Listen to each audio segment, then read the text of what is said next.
Yes, guys, how you doing? Welcome back to the Spurs Talk Show. I hope you're all happy and healthy, doing the things you love with those you love to do them with. Guys, please do me a favor, smash the like button for me on the video. If you enjoy the content, hit the subscribe. If you haven't already, hit the notification bell and drop a comment or two. Let me know your thoughts on today's topics. And listen, we have quite a few interesting transfer news, views and clues updates for you, my people. We're going to start right here with this story that's coming out regarding not just a little bit of Semenyo. We know very much that Tottenham Hotspur are interested in Semenyo, although it's going to be very difficult to compete. I guess we might not be difficult to compete, but difficult to get the final decisive signature from Semenyo to join Tottenham. We know that he is hot property. We know that Arsenal are looking at him. Chelsea are looking at him, Liverpool are looking at him, Manchester United are looking at him, and Tottenham as well are very much looking at the player. Now, I've said before, the fact that he's an Arsenal fan, I don't really want to sort of get my hopes up on this one because I really don't think that it's not going to behoove us to get our hopes up if he then sort of does what the Eberechi Eze story ended up doing to us in terms of everybody losing their minds and getting a little bit despondent. There's obviously another player out there in the zeitgeist with regards left wing, sort of bolshy players, strong, aggressive players that had fantastic output. He might not be to the same level as Semenyo, but then listen, last season most people weren't talking about Semenyo. Now I hate to do the "I told you so" thing, but in the summer when he was along 3 or 4 different players on the shortlist, most people were going in other directions. Semenyo's the guy for me. Turned out he signed a new contract, and we ended up having to try and look in other directions, like going after Savinho. That didn't really materialise, obviously. And then, obviously, late in the window, there were chances to get Ademola Lookman. And that is where today's story is back taking us to. This particular article is still talking about Semenyo, but it's also talking about Ademola Lookman. 21 goal contributions in 2022-23. 19 in 23-24, 20 in 24-25. That's just in Serie A when you bake in all of the other goals and the assists that he got in European competitions and international duty as well. He had absolutely stunning year. Look, he does have some question marks around whether or not his form in Serie A was just the right level, the right horses for the right courses, if you like, because he has already been in the Premier League. He has already been in the Premier League years ago, 4 different clubs, Fulham, Charlton, Leicester and Everton, I believe. And he didn't really set the ground alight there. But listen, I love the guy. I said to you guys when I was looking in the summer, I was doing my Wyscout analysis. There's 3 players that tick the boxes for me in the sort of left winger that Tottenham Hotspur need, that can do a bit of output, that can take players on, that can link up the play, that are very much take-on specialists, but also can get back and press to a high intensity. And those 3 players were Anthony Gordon, Garnacho, and Ademola Lookman. And at the time, most of you guys told me I was mad. You're not going to get Gordon, which I agreed with. Don't want Garnacho, he's a donut. Don't want Semenyo, don't want Lookman. He also might have a donut gene because he seems to fall out with all of the managers that he works with. And that is technically true. Although if you read between the lines, you do a little bit of digging and you ask people that are more familiar with the situation over there in Atalanta, they'll tell you that actually it's not necessarily him that is the problem, and there's like a lack of respect coming from the hierarchy, if you like, over at Atalanta towards him, and he sort of put his feet up a little bit in despondency at the way he felt he was being treated, rather than it being anything else. However, if you read in other articles, and you read the quotes from the manager himself, he was saying there has to be some sort of mutual respect, and I think he has to be, realizing that it's a team game, and I think there might have been some inferences there that Lookman thought he was above Atalanta. Either way, he was looking for a move. His agents were pushing him out to all in sundry. Tottenham had the chance, didn't want to take him on a permanent, was only willing to do it on a loan, which I don't think was going to happen from Atalanta's point of view. They've subsequently, I think, buried the hatchet, and they're getting back to work over in Atalanta. I would absolutely love Lookman. I absolutely would. If we can't get Semenyo, and as I say, it's a tall order because of just the levels of competition that we are up against. At the same time, with the whole Arsenal thing, you have to, I know it becomes a thing when it's an Arsenal fan, and we know the Eze thing is raw. But at the same time, every single player who plays for a football club probably has a team that they supported when they were younger. And very, very few of them will be the club that they actually play for. So you'd hope that there'd be a level of professionalism. But if you are going toe-to-toe with the team that he supports and it's Arsenal, do you really want to get stuck into that situation and have the maybe meltdown again? I wouldn't. But if you can get Semenyo and he wants to come here, you go get it. He's obviously top of the list. Not far down for me is Ademola Lookman. There is, of course, another player out there called Kenan Yildiz, who plays over the Turkish boy, who can play off the right and can play off the left for Juve. And what a player he is turning out to be. The power in his shot is sensational. Tottenham have been linked with him for the last few weeks. In fact, we were linked with him in the summer as well. But this kid apparently absolutely adores Juve. He's got some sort of love affair with the club and love affair with players like, ex-players like Alessandro Del Piero. It will be difficult to, I'm sure if he had it his way, he would probably like to stay at the club. He is one of these players that's playing for his sort of boyhood club, if you like.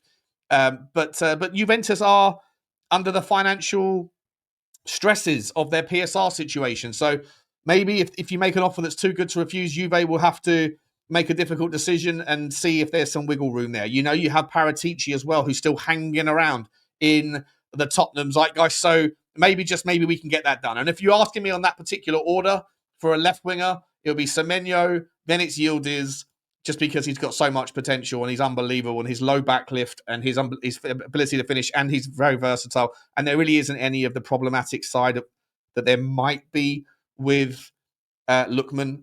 But I'd be very, very happy with any of those three. We'll see what happens with the stories, but I just wanted to bring that to your attention. Those are the three left-winger stories today. Now, in the 10, I spoke to you guys yesterday about the guy Julian Brandt out of Dortmund, who's got 6 months left on his contract, valued at about 15 million. A couple of people in the comment section said he's class, and I agree. A couple of people that say that they follow Dortmund closely say he's hit and miss and he's not as good as he used to be. Fair enough, to each their own. I rate him. I don't think that the 10 is necessarily a priority because obviously we have Xavi Simons that hopefully will be kind of more permanently pushed into that position. Although if and when people come back, Decky's maybe a couple of months away from being back, hopefully. James Maddison towards the tail end of the season. Then maybe you have those options. But if you can get a Julian Brandt in, I'd be happy to do it. And I don't think it's a big risk at 15 million. I think he's a very technically gifted player. I think he would be the sort of player that would suit the Premier League football. And I think he has that sort of deft touch that I believe would be easy to transition. He doesn't rely on certain aspects of his game that maybe are easier to do in German league, but not so easy to, or don't have as much value in the Premier League. So, but either way, I was sitting there thinking, are we really looking at a 10? Is it really a priority? I would say no. However, today, yet again, there are more links to 10s and more links to Turkish players. Now, Tottenham haven't been short of links to Turkish players over the last sort of 3 or 4 months. And I've got an absolute admiration for Turkish players. I think they come with grit, with determination. And in the 10, there seems to be, or 10 and off the left, a little bit more sometimes on the wing side, there always seems to be an over saturation almost of talent. It's like the game that they craft over in Turkey when they're younger and then they come to Europe. It has this kind of tenacity, this feistiness with it. And if you remember, guys, we've been linked with, obviously, Kenan Yildiz is the biggest name, obviously. We were linked with Orkun Koku all summer. What a player he is, by the way. He ended up going back to Turkey, to Besiktas. In the past, we've been linked with the midfielder, the 6/8, Kanaloglu. What a player he is. He's still at Inter Milan. We were also linked with Baris Alper Yilmaz, the youngster who's a left winger. He's not young, he's 25. He's still at Galatasaray.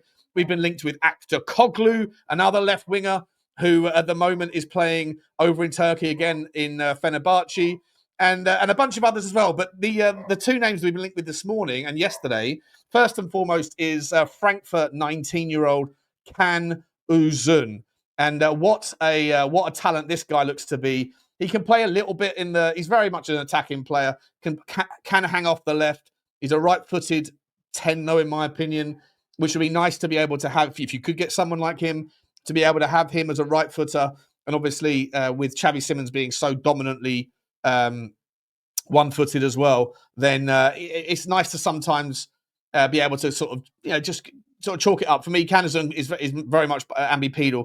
He can also play in the he has played in a striker. I wouldn't call him a striker by any stretch of the imagination. And at the same time, guys, we're linked with Archie Gray again. The player who's left-footed plays in the 10, can also play in the 8 and can play off the right wing. Again, you see that just sort of yin and yang here of creative talents. Obviously out of Real Madrid. His parents are his agents. I'm not sure his parents are particularly happy with the way that he feels that their progression of their son has presented itself. I think Xabi Alonso has certainly been playing him more recently, especially given that there are obviously concerns with regards to the harmony and the kind of chemistry that's being demonstrated in Real Madrid's forward line with various squabbles off the left, with Mbappe having tantrums at times, and Vinny Jr. And Rodrigo as well. So forgive me, I forgot who I was talking about them for a second. There's lots of sort of disharmony, I guess, amongst some of the players up there. And so he's been a bit of a beneficiary of that, Archie Gray. But I think that maybe with all of the rumours out there around Real Madrid looking for other players to come in during the summer or in January, maybe that leads us into this narrative where his parents feel like it might be better for him to get out of Dodge and to go somewhere else. But whether that's the Premier League, apparently he has said, and his parents have intimated as well, apparently I haven't seen the quotes, that if he was to leave Real Madrid, the Premier League would be his preferred destination. And look, in 8 games this season, and he hasn't played a huge amount of minutes. I think he's played 79% of minutes for Real Madrid. He's got 3 goals and 3 assists. So he's been involved in 32% he's had participation in 32% of the goals that Real Madrid scored. So when you see those sort of stats and sort of numbers, despite these kind of murmurings that Tottenham and other teams in the Premier League are looking at him and hopefully trying to see if he would like to come to the Premier League, the guy's only 20 years old. He's one of the sort of best talents. We've heard about him for the last 2 or 3 years out of Turkey. And it'll be interesting to see whether or not Real Madrid are going to focus on him being the guy. Don't forget that they also promised Nico Paz, that Nico Paz would be going back to Real Madrid. And we would obviously try to sign him in the summer from Como. And that was turned down because Real Madrid don't want to let him go. So is there just going to be a little bit of a saturation of young talent? How many people can really get the minutes? And they already have a wonderful amount of talent in that Real Madrid squad already that are older and more established that are going to want their minutes as well. So it will be very interesting to see. But Turkey seems to be the sort of name, the nation that's bringing most of the links for us right now. You've got Kuzun, as I say, the 19-year-old out of Frankfurt at the moment. What a talent he looks like. He looks like he'd be someone that would absolutely smash it in the Premier League as well. So it'd be really interesting to see how these stories pop up. But again, all over the aggregators this morning, Tottenham Hotspur are very much interested in those players. And as I say, they're still looking at Semenyo and also looking at Ademola Lookman again. Now, according to Team Talk, forgive the... Team Talk seem to be getting around. They seem to be being shared a lot more, by the way, by journalists and by people on Twitter that are sort of reporting the news. A couple of years ago, Team Talk never seemed to have... they were just someone that would just take other people's links, like an aggregator or whatever. But they seem to be... I don't know whether they're making a push. They've put some money into getting quotes from agents and things, but they seem to be getting a bit more, I don't know, like time, more airtime on certain people's publications. So we shall see. They are still going after this story regarding Samu Agahawa, wanted by Tottenham, 21-year-old Nigerian forward. Regarding, listen, I've said to you before, I really do like this player. And I think that also that market is pretty dry, right? So I don't think you're going to be able to go and get any absolute superstars. If you wanted to get a more established player, someone that you weren't concerned about the age, and you were kind of more willing to sort of, bite the bullet on that regard because we have enough young talent coming through. Let's get some players that are here now, ready now. Then there might be some arguments for the next name that's being knocked around, which is Dusan Vlahovic. It won't go away. His agents apparently have offered him to Tottenham. 25 million euros would be the fee that Tottenham would have to pay for him, allegedly. Although in the summer, if you remember, guys, there was a never-ending stream of content that was out regarding, are they going to pay off his contract? They're so desperate to get him out so they can make room to bring in Kolo Muani, who he ended up coming to Tottenham on loan. There was rumours that they weren't going to pay him off, but they'd let him go for free if you took on his contract, if you took on his salary, etc.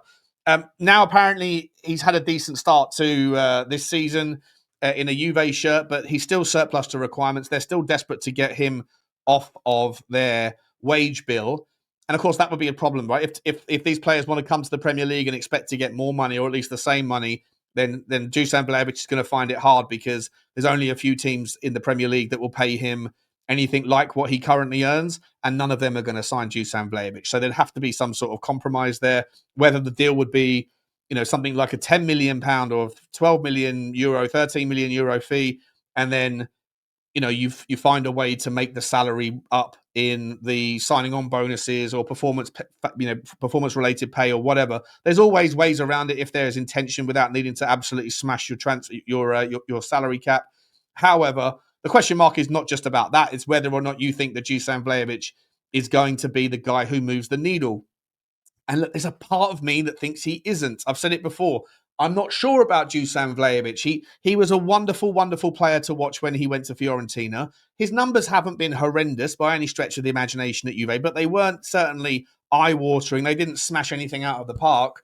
And with the salary, does the salary justify the compensation of what you're getting in the output stakes? I don't think it does. And there are question marks around whether or not the pace of the Premier League is just a little bit zippier. You get half a second less.